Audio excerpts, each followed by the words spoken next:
మిత్రులకు నమస్కారం. మిత్రులారా, చరిత్రలో ఏం జరిగిందో మనకు అనవసరం, చరిత్ర గ్రంథాలలో ఏం రాశారో మనకు అనవసరం. మేము ఏమి చెప్పాలనుకుంటున్నామో అదే విషయాన్ని వారెవరో పెద్దవారు చెప్పిన మాటలను తీసుకువచ్చి వారు ఇలా అన్నారు అని చెబుతాం. నిజానికి వాళ్ళు అలా అన్నారా అనలేదా అని మీరు చెక్ చేసుకోలేరు. ఇది మన భారతదేశపు ఎన్సీఆర్టీ పాఠ్యపుస్తకాల పరిస్థితి. ఈ విషయాన్ని మన శ్రీ అద్వైతన్ గారు ఎంత క్లియర్గా వివరిస్తున్నారో చూడండి. Amir Khusro used the word Hind. While the idea of geographical and cultural entity like India did exist, కానీ హిందుస్థాన్ అనేది ఇప్పుడున్న హిందుస్థాన్ కాదు.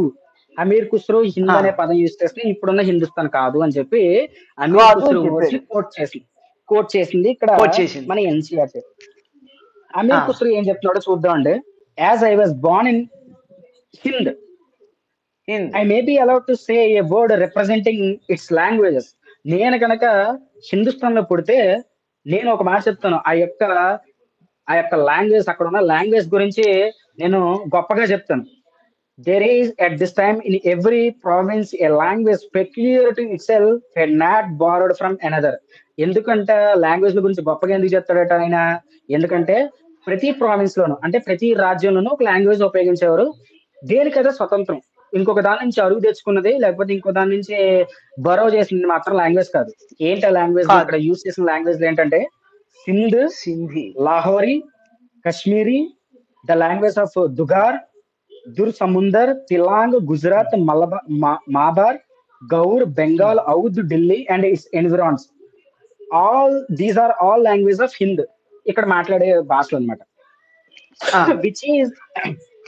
which from ancient times have been applied in every way to the common purpose of life. Hind అనే దేశంలో ఉన్న భాషల list Aamir Khusro చెప్పారు. వీటిల్లో చూడండి, మొట్టమొదటిదే సింధీ, అంటే ఇది సింధ్ ప్రాంతంలో ఉన్న భాష. కిందన మలబార్ అంటే అది కేరళ. అంటే మొత్తం భారతదేశం అంతా పైనుంచి కింద దాకా వచ్చింది కదా. కానీ హింద్ అంటే అప్పట్లో ఇప్పుడు మనం చూస్తున్నది కాదు అని ఎన్సీఆర్టీ బుక్కులు చెబుతుంది. మరి దీన్ని ఏమంటారండి? ఒక వ్యక్తి పేరు ఉటంకిస్తూ అతను చెప్పని మాటలను అతను చెప్పాడు అని ఆ టెక్స్ట్ బుక్లో ఎందుకు రాయాలండి? ఉత్తినే రాయరు కదా. వాళ్ళు ఏదో ఆలోచించి ఏదో ఆశించే రాసి ఉంటారు. ఏమై ఉంటుంది? సరే, మన శ్రీ అద్వైతన్ గారు ఇంకా ఏదో చెబుతున్నారు, ఇందాం. ఇంకోటి చెప్తాడు అమీర్ ఖుస్రో. ఏం చెప్తున్నాడంటే, but there is another language more select than others. But there is another language more select than others, which all the Brahmins use. So ఈ భాషలతో పాటు కూడా ఏముండేదట? ఇంకో లాంగ్వేజ్ ఉండేదట. ఆ లాంగ్వేజ్ ని బ్రాహ్మిన్స్ యూజ్ చేసేవారు. అది old Sanskrit. Old it's name form of old is Sanskrit. Sanskrit అనే భాషను ఉపయోగించేవారు అని చెప్పి చెప్తున్నారు. ఇది అమీర్ ఖుస్రో చెప్పిన మాటలు. అయితే ఎన్సీఆర్టీకి వచ్చేసరికి ఎన్సీఆర్టీ ఇదే వర్డ్స్ ని, అమీర్ ఖుస్రో మాట్లాడిన వర్డ్స్ ని ఎట్లా ట్విస్ట్ చేసింది. ఇది 6వ తరగతిలో, ఈ 6వ తరగతి పుస్తకం అండి. 6వ తరగతి పిల్లోడికి ఏం చెప్తుందంటే, in 1318 the poet Amir Khusro noted there was a different language in every region of this land.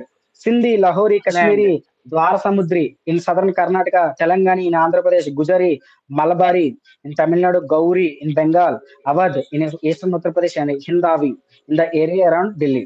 Amir Khusro went on to explain that in contrast to these languages, there was Sanskrit which did not belong to any region, which was old language and common people don't know it. Only the Brahmins do. Just hold on a second. ఇక్కడ ఏం చెప్పాడంటే, Aamir Khusro direct ఆయన ఏం చెప్పాడో దాని నుంచి English translation తీసుకొచ్చి paste చేసింది. But there is another language more select than the others which all Brahmins use అని ఈయన చెప్తున్నాడు. ఆయన ఏం చెప్తున్నాడు అంటే, క్యాచ్ ద లాంగ్వేజ్. ఆయన ఏం చెప్తున్నాడంటే, ఇంకొక లాంగ్వేజ్ ఉండేది మోర్ సెలెక్ట్ దాన్ అదర్స్. ఏంటంటే అది బ్రాహ్మిన్స్ యూజ్ చేస్తారు, అదే సాంస్క్రిట్ అని చెప్తున్నాడు. కానీ ఎన్సీఆర్టీ ఏం చెప్తుందంటే, there was a Sanskrit which did not belong to any region. ఆయన అసలు ఆ మాట యూజ్ చేయలేదు. ఆయన అది సాంస్క్రిట్ అనేది ఏ ఎక్కడి దేనికి చెందదు అనే మాట యూస్ అంటే ఏంటంటే NCERT want to propagate Sanskrit అనేది భారతదేశానికి సంబంధించింది కాదు, అంటే ఇక్కడున్న ఏ రాజ్యానికి ఏ ప్రావిన్స్ కి సంబంధించింది కాదు అని చెప్పి ఒక 6వ తరగతి పిల్లోడు మైండ్ లో చూపించడానికి చేసే ప్రయత్నంలో ఈ ఎక్స్ట్రా ఇంటర్పులేషన్ తీసుకొచ్చింది. అక్కడ అమీర్ ఖుస్రో చెప్పినా చెప్పలేకపోయినా ఇంకొక మాట కూడా ఇరికించింది. ఏంటిది? It was old language and common people don't know it. ఒకసారి మళ్ళీ ఆయన ఏం చెప్పాడు వెనక్కి వెళ్దాం అండి. ఆయన ఏం చెప్పాడు చూద్దాం. But there is another language more select than others which Brahmins use it name form of old ఈ సాంస్క్రిట్. ఇది ఈ మాటలే చెప్పాడు ఆయన. కానీ ఇక్కడ ఏం చెప్తుంది NCERT? It was old language, అది మాత్రం కరెక్టే, ఆయన కూడా చెప్పాడు అది. And most people don't know it, ఇది ఇరికించింది మళ్ళీ.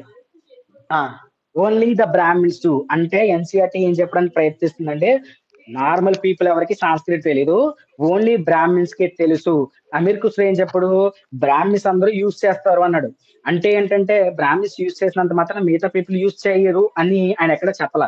కానీ ఎన్సీఆర్టీ ఆథర్స్, ఎన్సీఆర్టీ హిస్టోరియన్స్ మాత్రం ఏం చెప్తున్నారంటే ఆయన చెప్పిందని వక్రీకరించి most common people don't know it అంటే సామాన్య ప్రజలకి సంస్కృతం గురించి తెలియదు, ఓన్లీ బ్రాహ్మిన్స్ కే తెలుసు అని చెప్పి ఒక 6వ తరగతి పిల్లవాడు మైండ్ లో విష బీజాలు నాటే ప్రయత్నం చేస్తుంది. ఇప్పటికీ ఉంది ఈ బుక్, ఇప్పటికీ 6వ తరగతి బుక్ లోకి వెళ్ళి చూస్తే మీకు ఇది కనపడుద్ది. సో అందుకే పినరాయి విజయన్ లేకపోతే ఆ ముసలి ఇందాక వచ్చింది కదా, అది ఎప్పుడైతే వీళ్ళు ఈ ఎన్సీఆర్టీ బుక్స్ నుంచి ఇట్లాంటి చేయడానికి ప్రయత్నిస్తున్నారో most of the NCERT books, మళ్ళీ చెప్తున్నారంటే most of the NCERT books national curriculum framework 2005 లో ఏ గవర్నమెంట్ ఉందో అందరికీ తెలుసు. 2005 లో రాయబడిన పుస్తకాలు ఇవన్నీ కూడా అప్పటి నుంచి కంటిన్యూ అవుతున్నవి అనమాట. 2005 లో ఏ గవర్నమెంట్ ఉంది, వాటిని రాసిన వాళ్ళు ఎవరు, వాళ్ళకి ఏ ఉద్దేశంతో రాశారో మీరు ఆలోచించుకోండి. It's open secret. So language and religion లో 6th క్లాస్ ఒక పిల్లోడికి మెయిన్ లో చొప్పిస్తుంది. వాడికి అమీర్ ఖుస్రో నిజానికి ఏం రాశాడో వెళ్ళి క్రాస్ వెరిఫై చేసుకునే అవకాశం వాడికి ఉండదు. అక్కడ ఏం రాసిందో అది నమ్ముతాడు. 6వ తరగతి పిల్లడు ఏమనుకుంటాడంటే సాంస్క్రిట్ అంటే ఎక్కడికి ఎవరికి సంబంధించింది కాదనమాట, ఏదో అందరూ ఒక మామూలు మాట్లాడుకునే భాష కాదు, ఏదో బ్రాహ్మణులు మాట్లాడుకునే భాష అంటే అని ఒక 6వ తరగతి పిల్లోడు మైండ్ లో నాటుకొని పోద్దండి. ఇది 6వ తరగతి వాడికి స్పూన్ ఫీడింగ్ ఎన్సీఆర్టీ బుక్. అసలు ఆ పుస్తకం పేరే అవర్ పార్ట్స్ అంటే మన చరిత్రలు. చరిత్ర ఎన్ని వేల లక్షల సంవత్సరాలకు చెందిన విషయం అయినా సరే దానిని చరిత్ర అనాలి, కానీ చరిత్రలు అనకూడదు. కానీ వాళ్ళు ఆ పుస్తకానికి అలాగే పేరు పెట్టారు. అందులో ఏం ఉద్దేశం ఉందో మరి.